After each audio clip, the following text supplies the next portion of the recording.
નમસ્કાર દર્શક મિત્રો, આપ જોઈ રહ્યા છો Banas crime 24 news Gujarati channel. હવે જોઈએ આજના મુખ્ય સમાચાર। ડીસાની મહારાણા પ્રતાપ હાઈસ્કૂલ ખાતે ધોરણ 12ની પરીક્ષા આપતા વિદ્યાર્થીઓને કંકુ તિલક કરી પ્રોત્સાહિત કરાયા।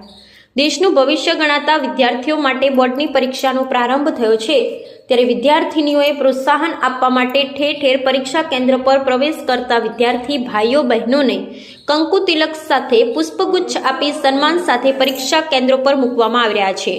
ત્યારે આજરોજ ડીસા મહારાણા પ્રતાપ હાઈસ્કૂલ ખાતે ડીસા શહેર આમ આદમી પાર્ટી સહિત અપક્ષ સદસ્ય દ્વારા બોર્ડની પરીક્ષા 2025ના વિદ્યાર્થી ભાઈઓ બહેનોને ઉજ્જવળ ભવિષ્ય માટે શુભેચ્છાઓ આપવા માટે આજે નગરપાલિકા સંચાલિત શ્રી મહારાણા પ્રતાપ વિદ્યાલય ડીસા ખાતે વિદ્યાર્થીઓને પ્રોત્સાહન કરવા સુંદર કાર્યક્રમ યોજાયો હતો, જેમાં ડીસા નગરપાલિકાના આમ આદમી પાર્ટીના સદસ્ય વિજયભાઈ દવે, અપક્ષ સદસ્ય જગદીશભાઈ મોદી, આમ આદમી પાર્ટી ડીસા શહેર પ્રમુખ અને એડવોકેટ સુભાષભાઈ ઠક્કર, હરેશભાઈ ઠક્કર, અશોકભાઈ શાહ, ધીરજભાઈ ચૌધરી, પ્રવીણભાઈ ધર્માની સાથે પોલીસના જવાનો પણ વિદ્યાર્થીઓને કંકુ તિલક કરી પ્રોત્સાહનના આ સુંદર કામમાં જોડાયા હતા। Bureau report Haresh Thakkar.